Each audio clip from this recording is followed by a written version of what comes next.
자비의 근원이라는 제목으로 말씀 전할 때에 많은 은혜 받으시기 바랍니다. 사랑의 하나님, 한 주 한 주 예배하고 싶은 마음을 주시고 예배당에 올 수 있는 건강을 주시고 예배할 수 있는 공간과 함께 예배하는 동역자를 주셔서 감사합니다. 아멘. 모든 것이 주님의 은혜인 가운데 감사와 찬양을 주님께 드리며 말씀을 들으려고 합니다. 주님의 말씀이 선포될 때 온전히 주님만 홀로 영광받아 주시옵소서. 말씀 가운데 임재하셔서 우리에게 말씀하시고 그 말씀을 통해 은혜 받고 삶이 변화되는 역사를 경험하게 하여 주시옵소서. 예수님의 이름으로 기도합니다. 아멘. 오늘 핵심 주제는 성령의 능력으로 자비를 베풀 수 있다. 성령의 능력으로 자비를 베풀 수 있다입니다. 오늘은 감리교에서 지키는 농촌 선교 주일입니다. 감리교는 매년 추석 다음 주일이죠. 추석 명절이 지난 그 첫 주일을 농촌 선교 주일로 지키면서 농촌교회를 위해서 기도하고 헌금하는 시간을 가졌습니다. 그것이 이제 2007년부터 시작하여서요. 올해로 이제 18번째 주일을 맞이했습니다. 그러니까 약 20년 전부터 감리교만 그런 건 아니고요. 다른 교단들도 다 마찬가지지만 감리교는 농촌교회를 위해서 기도하면서 구체적으로 지원할 방법을 모색해 왔습니다. 올해는 햇빛 에너지로 농촌교회를 살립시다 라는 주제로 농촌교회에 햇빛 발전소를 설치하고 확장하는 운동을 전개하고 있습니다. 농촌교회는 이 햇빛 발전소를 통해서 환경을 살리고요. 그리고 자립할 수 있는 기반을 마련할 것입니다. 교회에 햇빛 발전소를 설치하면은 교회 주변 동네가 함께 이 태양 에너지를 사용할 수 있고요. 지역사회에 도움이 되고 또 환경 보호를 위해서도 이게 굉장히 좋은 거죠. 석유 기름 보일러가 얼마나 많이 그 기름값이 비싸고요. 그리고 또 나무 태우는 그것도 나무를 또 해치는 거니까 자연을 또 이렇게 좀 사용해야 되는 거니까 좋지가 않죠. 그런데 이제 이 햇빛 에너지를 사용하게 되면 이 검은색 그 판넬 보셨을 거예요. 그 태양광 설치하는 태양광 에너지 이렇게 모아서 그것을 이제 우리 같이 이렇게 전기도 쓰고 이렇게 보일러도 돌리고 그러는 건데 아주 좋은 영향을 미칠 것입니다. 우리가 야외 예배 드렸던 저쪽에 한신대학교 있잖아요. 한신대학교에도 이 태양광 발전소가 있어요. 햇빛 발전소가 있는데 원래 있었는데 지금 다시 짓고 있습니다. 114.46kW 발전소인데요. 공사비가 한 1억 8천만 원 정도 된다고 해요. 기술이 발전하면서 점점 이 가격이 내려가고 있습니다. 감리교에서 농촌교회를 위해 햇빛 발전소 설치 및 확장 운동하는 것, 이거는 굉장히 선하고 좋은 일이지만 가난한 시골교회에서 이 햇빛 발전소를 자체적으로 설치하기는 쉽지 않아요. 우리 교회 정도 되는 규모에서는 150만 원 정도 든다는 거죠. 근데 150만 원 정도 할 수 있지. 그런데 가난한 시골교회에서는 큰 돈이라는 겁니다. 그래서 감리교 차원에서 도시교회와 농촌교회가 협력하여서 이 일들을 했으면 좋겠다 이렇게 권면하고 있는 것입니다. 오늘 예수님께서는 이 착한 사마리아 사람의 비유를 통해서 사랑에는 희생이 필요하다라는 것을 말씀하심으로써 자비를 베푸는 일이 우리 힘으로는 불가능하다라는 것을 말씀해주고 계십니다. 25절 말씀 함께 읽겠습니다. 어떤 율법 교사가 일어나 예수를 시험하여 이르되 선생님, 내가 무엇을 하여야 영생을 얻으리이까? 오늘 워낙에 유명한 말씀인데요. 예수님이 제자들과 유대인들, 이 사람들 앞에서, 백성들 앞에서 말씀을 전하고 계시는데 한 율법 교사가, 지금으로 치면은 이제 신학교 교수죠. 구약학을 가르치는 아주 신학교 교수가 예수님께 질문을 한 거예요. 이 사람은 모세 율법뿐만 아니라 구약의 모든 정통들을 꿰뚫고 있는 사람이에요. 그러니까 이제 가르치는 사람이죠. 전문가입니다. 구약 성경 전체에 대해서 잘 알고 있는 그런 사람이에요. 그런데 문제는 이 사람이 예수님에 대해서 알지 못했다. 구약이 이 옛 약속이잖아요. 예수님께서 오시겠다는 그 약속, 그것을 이야기하고 있는데 예수님에 대해서 알지 못했다는 겁니다. 그래서 그는 예수님에 대해서 좀 알고 싶었고, 그리고 사람들이 예수님을 사랑하고 존경하는 이유에 대해서 좀 알고 싶었기 때문에 질문을 해요. 그리고 답을 얻기를 원합니다. 성경에는 시험했다고 하죠. 이 사람은 진짜 메시아인가 좀 알고 싶었던 거예요. 그래서 이렇게 묻습니다. 무엇을 하여야 영생을 얻으리까? 무엇을 하여야? 이 사람은 생각하는 거예요. 무슨 행동을 해야지 구원을 얻을 수 있다. 영생이라는 것은 구원과 같은 말입니다. 율법 교사잖아요. 율법을 지켜야지 구원을 받을 수 있다고 철석같이 믿는 사람이에요. 그러니까 어떤 행동을 해야 구원을 얻을 수 있겠냐 이렇게 물어보는 거예요. 그런데 우리는 어때요? 우리는 그거 알고 있어요. 어떤 행동을 해도 구원을 얻을 수 없다. 우리 성경에서 계속 얘기하는 거죠. 어떤 윤리적인 행동도 아무리 착한 사람도 100% 착한 일을만을 할 수는 없거든요.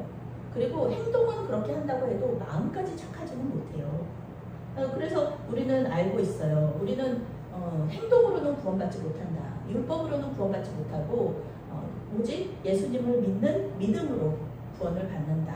그러면 성령께서 오셔서 성령께서 우리 마음과 행동을 주관해 주셔서 우리가 그 다음에 율법을 지킬 수 있도록 도와주신다. 이것이 하나님의 구원 방법입니다. 그런데 예수님께서는 이 말씀을 하시는 대신에 다른 얘기하세요. 26절, 27절 말씀 함께 읽겠습니다. 예수께서 이르시되 율법에 무엇이라 기록되었으며 내가 어떻게 읽느냐? 대답하여 이르되 내 마음을 다하며 목숨을 다하며 힘을 다하며 뜻을 다하여 주 너의 하나님을 사랑하고 또한 내 이웃을 내 자신같이 사랑하라 하였나이다. 아멘. 예수님 율법 가지고 말씀하고 계세요. 율법에 대해서. 율법에 뭐라고 얘기했느냐? 너 어떻게 가르쳐주니? 사람들한테. 그렇게 말씀하셨을 때 예수님께서 율법을 몰라서 말씀하신 게 아니에요. 율법에 대해서는 우리 예수님이 더 전문가입니다. 왜냐하면 율법을 예수님이 만들어서 이스라엘 백성들에게 주셨거든요. 구약의 하나님과 신약의 예수님 같은 분이죠. 삼위일체 하나님, 우리는 삼위일체 하나님을 믿죠. 그런데 이 예수님께서 이렇게 물어보신 거예요. 질문에 질문으로 대답하신 거죠. 이것은 유대인의 교육 방법입니다. 유대인의 교육 방법. 질문에 질문으로 대답하시는 거죠. 율법 교사는 두 가지 얘기해요. 하나님 사랑과 이웃 사랑입니다. 하나님을 온 존재 자체를 다 해가지고 하나님 사랑하고 또 이웃을 내 몸같이 사랑하면 구원을 얻을 수 있습니다. 신명기 6장과 레위기 19장에 나온 말씀을 요약한 거예요. 인용한 거예요. 지성, 감성, 의지, 내 안에 있는 모든 것을 다해서 하나님을 사랑하는 것. 그리고 이웃을 내 몸과 같이 사랑하는 것. 그 두 가지를 하면 구원을 받을 수 있다. 그런데 이것이 우리 얘기만 들어도 가능한가요, 이게? 하나님을 전인적으로 사랑하는 것도 우리가 할 수 없는 일입니다. 그리고 이웃을 내 몸처럼 사랑하는 것도요, 불가능합니다. 내 몸 하나 돌보기도 힘들잖아요. 내 자식도 내 몸처럼 돌보기가 쉽지 않습니다. 그런데 어떻게 내 이웃을 내 몸처럼 돌보겠습니까? 예수님은 우리의 능력으로는 이런 율법을 지킬 수 없다는 것을 계속해서 말씀하고 계세요. 율법의 역할은 죄가 무엇인지 알려주시는 거예요. 그리고 우리 힘으로는 그 죄를 용서받을 수 없다. 그것을 알려주시는 거예요. 그리고 우리의 한계를 인정하고 하나님만 바라보고 하나님께서 그 죄 용서의 방법으로 보내주신 예수님을 믿음으로 구원을 받을 수 있다. 이것을 우리가 알려주는 거, 이것을 알려주는 것이 그 율법이라는 거예요. 사도 바울은 아주 탁월한 구약학자답게 갈라디아서에서 율법의 이야기, 구원의 관계를 아주 잘 설명해 주고 있습니다. 율법은 죄가 무엇인지 알려주는 것일 뿐 우리를 구원할 수 없다. 율법을 100% 잘 지키면 구원받을 수 있죠. 그런데 안 된다니까요. 우리 인간의 능력으로는 율법을 100% 지킬 수가 없다. 28절 말씀 함께 읽겠습니다. 예수께서 이르시되 내 대답이 옳도다. 이를 행하라. 그러면 살리라 하시니. 아멘. 율법교사는 정답을 말했습니다. 하나님 사랑, 이웃 사랑. 이것을 행하면은 산다. 율법을 다 지키면은 구원을 받을 수 있다. 모든 율법은 613개입니다. 물론 뭐 작게 하면은 뭐 몇천 개가 되지만 작게 이것을 모든 율법이 성경에 나온 모든 율법이 613개. 그것을 줄이면 10계명이 됩니다. 10계명. 또 그것을 줄이면 2개. 하나님 사랑과 이웃 사랑이 됩니다. 할 수 있으면 해봐라. 할 수 있으면 해봐. 행해봐. 할 수 있으면 해봐. 예수님께서는 행위로는 절대 구원받을 수 없다는 것을 말씀하고 계십니다. 먼저 믿음으로 구원을 받아야 된다. 그러면 성령께서 우리에게 율법을 지킬 수 있는 힘을 주신다. 그렇지 못할지라도 주님께서 도와주시고 불쌍히 여겨주신다. 율법이 먼저가 아니라 믿음이 먼저라는 것, 그것을 계속해서 말씀하고 계시는 거예요. 그런데 율법 교사는 예수님의 말씀을 이해하지 못했습니다. 다시 율법 교사가 질문을 해요. 29절 말씀입니다. 그 사람이 자기를 옳게 보이려고 예수께 여짜오되 그러면 내 이웃이 누구니까? 율법교사 이거 몰라서 물어보는 거 아닙니다. 자기 율법교사의 마음속에는 내 이웃이 누구인지 답이 있어요. 답이 있는데 자기를 옳게 보이려고, 성경에 나오죠? 옳게 보이려고 예수님께 물어봤다. 예수님께서 다시 너는 그러면 이웃을 성경에서는 뭐라고 얘기하느냐? 물어보면 이제 자기가 얘기하겠죠. 뭐 유대인이라든지 아니면 뭐 자기 동네의 뭐 사람이라든지 이런 얘기들을 할 수 있었어요. 그런데 예수님께서 다른 이야기 하시는 거예요. 다시 질문을 하시는 게 아니라 이야기 하나, 비유를 하나 들려주심으로써 이 율법교사의 질문에 대답하십니다. 선한 사마리아인의 비유라는 그 이야기죠. 30절 말씀부터 35절 말씀 함께 읽겠습니다.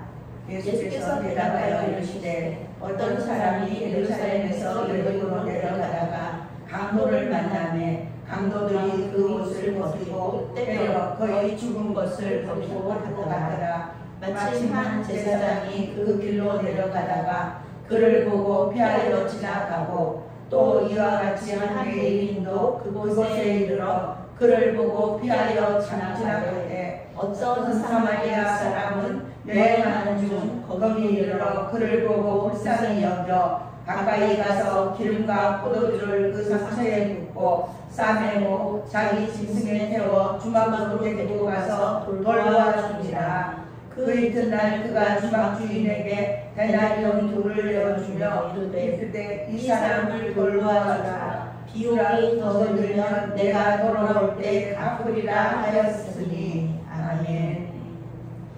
이 이야기 워낙에 믿지 않는 사람들한테도 유명한 이야기예요. 선한 사마리아 사람의 비유라는 이야기입니다. 어떤 사람이 누군지는 성경에서 나오지 않아요. 이 사람이 유대인인지 이방인인지 또 제사장인지 뭐 레위인인지 뭐 아니면 일반 평범한 사람인지 남자인지 여자인지 물론 남자였겠죠. 이때 당시에는 그런 얘기가 전혀 없습니다. 예루살렘에서 여리고로 내려가는 중이라고 그랬어요. 예루살렘은 이제 높은 고지대 요새니까 밑으로 이제 내려가는데 이 길이 험했다. 이 길이 험해요. 그래서 험하고 이렇게 좀 이렇게 그 바위들도 많고 그러니까 강도들이 숨어 있었다는 거죠. 강도들이 숨어 있었다가 무슨 산적처럼 거기 숨어 있다가 이제 지나가는 사람 보면은 이제 물건 뺏고 사람 해치고 이러는 그런 곳이었는데 이 사람이 예루살렘에서 여리고로 내려가다가 강도를 만나서 가진 것을 모두 빼앗기고 거의 죽을 만큼 맞은 후에 길가에 버려졌다는 겁니다. 굉장히 불쌍한 일을 당한 거예요. 예루살렘에서 여리고까지는 한 27km 정도. 그런데 27km면은 제가 이제 산티아고 길을 걸을 때 보통 25에서 27km 걷거든요. 그러면 8시에 출발을 하면은 빠른 사람들은 외국인들 같은 경우에는 2시간 도착해요. 2시면.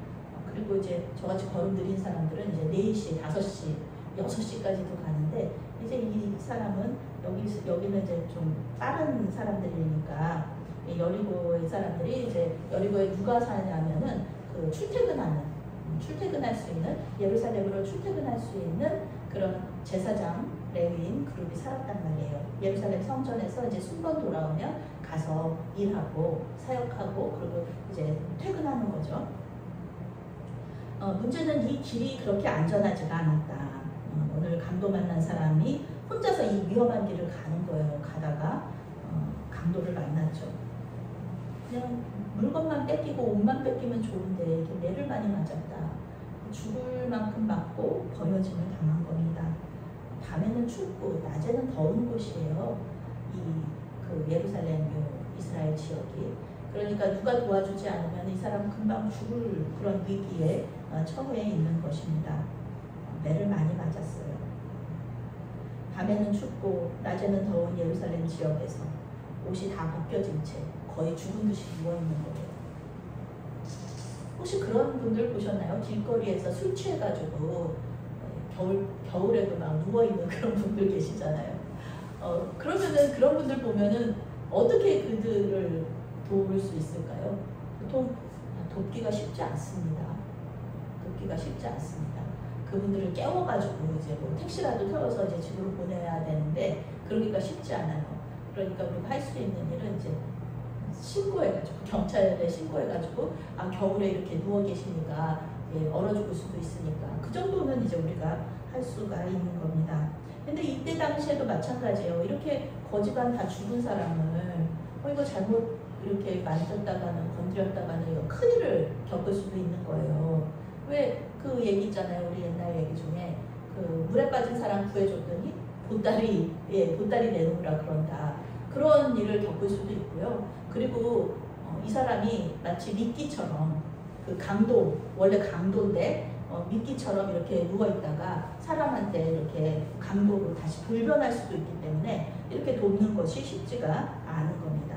자연스러운 건 어떤 거가 자연스러운 거냐면은 이 사람을 돕는 게 자연스러운 게 아니라 이 사람을 피해서 가는 게 자연스러운 거예요. 여기서 말하죠. 이야기 속에 나오는 제사장과 레위인이 왜 안 도왔을까? 이렇게 말하는 것보다는 그래. 우리는 그 사람들을 생각하는 거죠. 그래. 안 도울 수 있는 거지. 오히려 돕는 게 더 이상한 거지. 자연스러운 거는 도망가는 게 자연스러운 거지. 이렇게 생각할 수 있어요. 강도 만난 사람을 왜 돕지 않았는지에 대해서는 성경이 침묵하고 있습니다. 이 사람들 율법을 잘 아는 사람들이잖아요. 율법에 이렇게 어려운 일에 처한 사람들을 도와야 되는 것은 당연한 거잖아요. 율법을 알고 있었지만 행하지는 않았다. 도망가 버렸어요. 도망갔어요. 율법을 잘 알고 있다고 해가지고 하나님 사랑, 이웃 사랑을 한 것이 아니라는 거예요. 성경은 제사장과 레위인이 강도 만난 사람을 보고 길 반대쪽으로 빠르게 걸어서 지나갔다. 이렇게 얘기하고 있습니다. 그러니까 그 길이 이렇게 큰 길이 이렇게 나 있잖아요. 저쪽 구석으로 한 사람이 이렇게 쓰러져서 이렇게 죽어가고 있는데 제사장과 레위인은 이쪽 길로 빨리 도망을 간 거예요. 정말 참 도와줄 수 있었으면 참 좋았을 텐데 율법을 잘 아는 사람들이 하나님 사랑, 이웃 사랑이 구원의 방법이라는 것을 아는 사람들이 이렇게 이쪽으로 도망갔다. 예수님의 말씀을 듣는 사람들은 다음에 누가 나타날지 이렇게 예측하게 되잖아요. 처음에는 제사장이 나타났는데 그냥 저 사람 죽고 그냥 두 번째는 레위 사람이 갔는데 그것도 그만뒀고 그럼 이제 세 번째로는 그냥 어떻게 이렇게 설명할 수 있어요. 첫 번째 간 사람은 목사님이 지나간 거예요. 목사님이 지나갔는데 그냥 갔고 두 번째로는 우리 장로님들이 지나갔는데 그냥 갔고 마지막에는 이제 평신도가 지나갈 차례잖아요. 그래서 평신도가 지나갈 차례인데 이 사람은 다음에 나타난 사람은 평신도가 아니었다. 다음에 나타난 사람은 사마리아 사람이라는 거예요. 사마리아 사람. 유대인들은 사마리아 사람을 마치 개돼지 취급하잖아요. 혼혈의 이단이다. 그러면서 싫어하잖아요. 부정하게 여기잖아요. 만약에 사마리아 사람이 오늘의 이야기 속에서 어떤 배역을 맡는다. 그러면은 어떤 배역을 맡냐 하면은 강도의 배역을 맡는 게 합당한 사람이에요. 사마리아 사람들은 유대인들한테 그런 사람들이에요. 사마리아 땅으로 지나가면은 유대인들이 사마리아 땅으로 지나가면은 강도짓을 하는 게 사마리아 사람이란 말이에요. 그러니까 이 사마리아 사람은 강도 같은 사람인데 이런 사마리아 사람이 완벽하게 이 고난에 처한 어려움에 처한 사람을 돌보았습니다. 자기가 가진 모든 것을 사용해서 이 사마리아 사람이 강도 만난 사람을 도와줘요. 자기가 쓸 것, 자기가 사용해야 될 것을 전부 다 이 사람한테 사용합니다. 올리브 기름과 포도주를 가지고 이 사람을 치료해주고요. 그리고 자기 힘을 써가지고 이 사람을 데려다가 자기 나귀에 태워서 자기는 걷고 이 사람은 나귀를 태워가지고 주막으로 가요. 그리고 자기 시간을 들여요. 그날 하루 종일 이 사람 돌보는데 그 자기 시간을 들여서 이 사람을 돌본 거예요. 상처 치료하고. 그리고 자기 물질을 들여요. 자기 돈을 들여서 이 사람을 돌봐요. 2주 동안 이 강도 만난 사람이 돌봄을 받을 수 있는 돈이거든요. 이 사람이 준 돈이. 이 대단 돈이죠. 그것을 주고 자기가 너무 바빠서 여행 중에 있으니까 볼일 보러 가야 되는데 이 사람 내가 데리고 갈 수가 없으니까 주막 주인 당신 좀 돌봐 주십시오. 이 돈을 가지고 돌봐주고 그리고 돈이 더 들면은 내가 오는 길에 다시 돈을 더 주겠습니다 하고 약속하고 떠납니다. 성경은 이 사마리아 사람이 이렇게 선한 일을 한 이유에 대해서 그가 보고 불쌍히 여겼다 라고 말하고 있습니다. 37절에는 자비를 베풀었다 말하고 있는데요. 불쌍히 여긴다 이 말 자체가 이웃을 내 몸같이 사랑하라는 말씀하고 딱 맞아 떨어지는 그런 말이에요. 자비를 베푼다, 긍휼히 여긴다, 그리고 불쌍히 여긴다. 이게 원어적인 의미로는 똑같은 뜻인데요. 다른 사람의 처지를 나의 것으로 여겨서 기꺼이 그 사람의 유익을 위해 행동하게 하는 마음, 그것이 바로 불쌍히 여기는 마음, 긍휼의 마음, 그리고 자비의 마음이라는 거예요. 강도 만난 사람은 이 사마리아 사람은 그 강도 만난 사람이 자기 같은 거예요. 자기. 저 사람을 도와주는 거가 나 자신을 도와주는 거랑 똑같다고 생각하는 거예요. 저 사람한테 나의 힘을 쓰고 나의 시간을 쓰고 물질을 쓰는 것이 나에게 쓰는 거랑 똑같다고 생각하니까 하나도 아깝지가 않은 것이었어요. 그런 말이에요. 그래서 도와주었다는 거죠. 36절 말씀, 37절 말씀 함께 있습니다. 내 생각에는 이 세 사람 중에 누가 강도 만난 자의 이웃이 되겠느냐. 이르되 자비를 베푼 자니이다. 예수께서 이르시되 가서 너도 이와 같이 하라 하시니라. 아멘. 네, 예수님은 율법 교사에게 누가 강도 만난 자의 이웃이냐고 물어보시죠. 누가 율법을 잘 지켰냐 이렇게 물어보신 거예요. 누가 율법 지켰니? 이렇게 물어보신 거예요.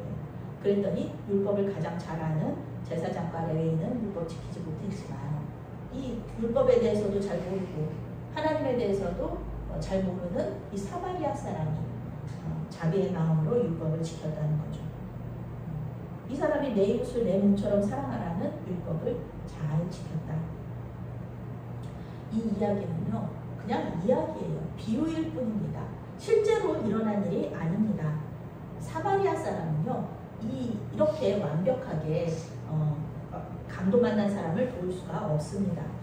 그래서 초대교회 교우들은 이 강도 만난 사람을 도와준 사마리아 사람이 예수님이라 그렇게 얘기했어요. 그렇게 해석을 했어요. 초대교회 교우들 중에는 이 예수님이 이 사마리아 사람이다. 그러니까 완벽하게 이렇게 한 사람을 구원해줬다. 이렇게 해석을 하기도 했어요. 예수님은 율법을 안다고 해가지고 행할 수 있는 것이 아니고요. 오직 주님께서 자비의 마음을 우리 안에 주셔야지 율법을 지킬 수 있다고 말씀하고 싶으셨던 겁니다. 예수님 다시 율법교사에게 너도 이와 같이 하라 이렇게 말씀하세요. 너도 이와 같이 하라. 이 말씀의 의미는요. 내가 율법을 잘 지켜서 구원받을 수 있다고 생각하느냐? 한번 해봐라. 안 될걸? 이렇게 말씀하시는 거예요. 안 될걸? 율법으로는 구원받지 못해. 이렇게 말씀하시는 거랑 똑같아요. 율법을 아는 선생님아, 율법을 가르친다는 선생님아, 나를 믿고 율법으로는 구원받을 수 없으니까 예수 구세주 나를 믿고 구원을 받으라. 이렇게 말씀하시는 구원의 초청이 이 말씀 속에 들어가 있는 것입니다. 선한 사마리아 사람을 사람의 이야기를 이렇게 들으면서 아 착한 일 해야지, 좋은 일 해야지 이렇게 얘기하는 것은요 모든 종교 가운데서도 다 얘기하는 거예요. 이거 모르는 사람이 있나요? 착한 일 해라, 윤리적인 삶을 살아라 그 이야기를 하시는 것도 물론 있지만 그것보다 더 깊숙이 들어가서 착한 일로는 구원받지 못한다.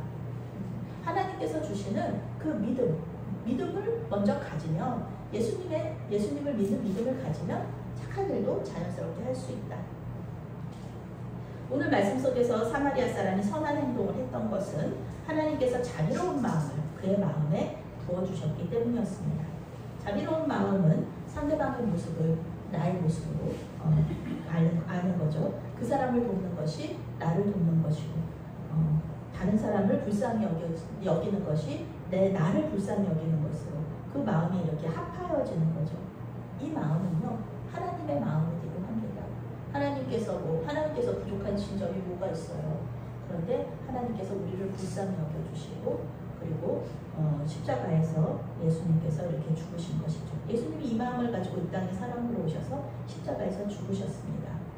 죄가 없으신 분이에요. 예수님은 십자가에서 죽을 이유가 없으셨지만 우리를 불쌍히 여겨주시고 또 우리를 사랑하시는 마음으로 십자가에서 죽으셨습니다. 예수님은 자비로운 마음을 행동에 옮기신 분이다. 예수님의 자기 희생이죠. 예수님의 자비로운 마음을 그냥 가지고만 있는 것이 아니라 실제로 우리에게 그 사랑하는 마음, 자비로운 마음을 실제로 우리에게 보여주셨어요. 그것이 십자가 죽음입니다. 주님께서는 우리에게도 자비로운 마음을 주고 계세요. 우리가 농촌교회를 방문하거나 또 농촌교회의 또 열악한 현실에 대해서 이야기를 들으면 물론 이제 모든 농촌교회가 다 힘든 것은 아니에요. 농촌교회를 섬기기를 원하시고 또 이렇게 경제적으로 어려움이 없는 교회들도 많아요. 그렇지만 우리가 보고 불쌍히 여기는 마음을 가지는 교회들은 진짜 힘든 교회들이잖아요. 농촌교회의 어려움을 듣고 그것을 돕고자 하는 마음, 그것이 이제 우리에게 주시는 그 자비로운 마음이죠. 그런데 이 자비로운 마음은요, 자기 희생을 동반해요. 실제로 돕기 위해서는요, 우리 시간을 들여서 기도해야 되고요, 우리의 물질을 들여서 또 헌금해야 돼요. 우리의 시간과 감정과 기도와 힘과 물질이 필요합니다. 이런 희생을 할 때 아까운 마음이 들어요. 자연스러운 거는 그 강도 만난 사람을 보고 피하여 달아나는 게 자연스러운 거잖아요. 그 사람을 돕는 게 자연스럽지 않습니다. 마찬가지예요. 아까운 마음이 드는 게 당연한 겁니다. 만약에 아깝지 않다. 내가 하나님께 드리는 시간, 또 헌신하는 나의 힘, 그리고 또 물질, 이게 아깝지 않다 생각하는 거는요, 너무 적게 드려서 아깝지 않은 것일 수 있어요. 만약에 우리가 하나님께 1분의 시간을 드린다? 그러면은 아까우신가요? 1분인데요, 뭐. 하나님께 1분 드릴 수도 있죠. 뭐 아깝지 않죠. 하나님께 100원을 드린다고 생각해 보세요. 하나님께 100원 드린다? 아까우실까요? 아깝지 않습니다. 100원인데요. 100원은 할 수 있죠. 만약에 이게 아깝지 않은 마음이 든다. 그러면 우리 자신의 신앙을 아깝지 않다면 우리 자신의 신앙을 점검할 필요가 있습니다. 우리 교회 모토 중에 하나가 이거예요. 우리가 지금 할 수 있는 일을 하자. 그거죠. 오늘 이야기 속에 만난 그 사마리아 사람도 자기에게 없는 것을 가지고 이 강도 만난 사람을 돕지 않았어요. 이 사람을 돕는 게 중요한 게 아니라 근본적인 문제를 해결해야 돼. 그러니까 강도의 소굴로 내가 쳐들어가리라. 그래서 강도를 다 때려잡으리라. 이렇게 얘기하지 않았다는 거예요. 이 사마리아 사람이 한 일은 자기가 가지고 있는 것을 가지고 최선을 다해서 강도 만난 사람을 도와주었다는 겁니다. 우리가 농촌교회를 돕겠다고 우리 집사님하고 권사님하고 제가 가가지고 도배해주고, 거기 도배하는 데 많거든요. 도배해주고 막 농사일 도와주고 수련회 막 해주고, 이거 우리가 하기 어렵습니다. 할 수 없습니다. 당장 할 수 있는 일이 아니에요. 우리가 그런 일을 할 수 있으면 참 좋겠죠. 그렇지만 할 수 있는 일이 아닙니다. 그리고 농촌교회 햇빛 발전소 한다고 해가지고 막 뭐 몇백만 원, 몇천만 원을 거기다가 갖다가 이렇게 헌금할 수도 없잖아요. 우리 교회도 아직 미자립 교회인데, 비전 교회인데 그렇게 할 수 있지 않다. 그리고 만약에 우리가 물질이 있다고 해도 우리 교회 성도님들의 가정이 또 있는데 우리 교회는 나물나라 하고 그런 이제 농촌 교회에다가 우리 교회 가지고 있는 자원을 다 쏟아붓는다. 이것도 참 덕이 안 되는 일입니다. 그런데 우리가 할 수 있는 게 있어요. 감리교 본부에다가 우리의 작은 헌금이나마 주일헌금 나오는 거를 감리교 본부에서 그렇게 권면하거든요. 오늘 농촌 선교 주일에 들어오는 헌금은 주일헌금은 이렇게 본부로 좀 보내달라. 그러면 본부에서 어려운 교회를 위해서 그 햇빛 발전소 건립을 위해서 사용하겠다. 이렇게 말하는 거거든요. 우리는 그건 할 수 있어요. 어려운 농촌교회를 위해서 기도할 수 있고요. 또 우리 교회처럼 자립하지 못하고 노인 몇 명과 함께 열악한 환경에서 그 예배하는 이 농촌교회와 목회자들의 모습을 보면서 우리 모습이 저 모습이지. 우리가 도울 수 있으면 돕고 싶다. 이렇게 생각하는 자비로운 마음 우리 가질 수 있는 거거든요. 주님께서 도울 수 있는 기회를 주신 것에 감사하고 또 적지만 도울 수 있는 힘을 주신 것에 감사하고 또 우리를 하나님의 이 농촌교회 사역에 기도의 동역자로 세워주심에 감사하시면서 우리가 할 수 있는 일을 하시기 바랍니다. 농촌교회를 향한 하나님의 마음을 가지고 기도하며 자비를 베푸시고 또 그 자비 베푸시는 그 마음을 자비를 베풀고자 하는 그 마음을 행동으로 옮기시는 저와 여러분이 되시기를 바라겠습니다. 아멘. 사랑하는 하나님, 우리 힘으로는 절대로 율법을 지켜서 구원을 얻을 수 없다는 것을 고백합니다. 우리의 힘으로는 자비로운 마음을 행동으로 옮기는 것을 할 수 없다는 것을 고백합니다. 주님, 우리에게 주님의 인도하심에 따라갈 수 있는 믿음과 용기를 주시옵소서. 특별히 열악한 상황에서 목회하시는 시골교회의 목사님들과 함께 동역하는 교인들을 위해 기도합니다. 젊은 사람이 다 떠나는 상황 속에서 끝까지 교회를 지키며 사명을 감당하는 주님의 어린 양들을 기억하시고 불쌍히 여겨 주시옵소서. 우리 교회에 농촌교회를 도울 수 있는 마음을 주시고 물질 주셔서 함께 하나님 나라를 위해 동역할 수 있도록 인도하여 주시옵소서. 예수님의 이름으로 기도합니다. 아멘.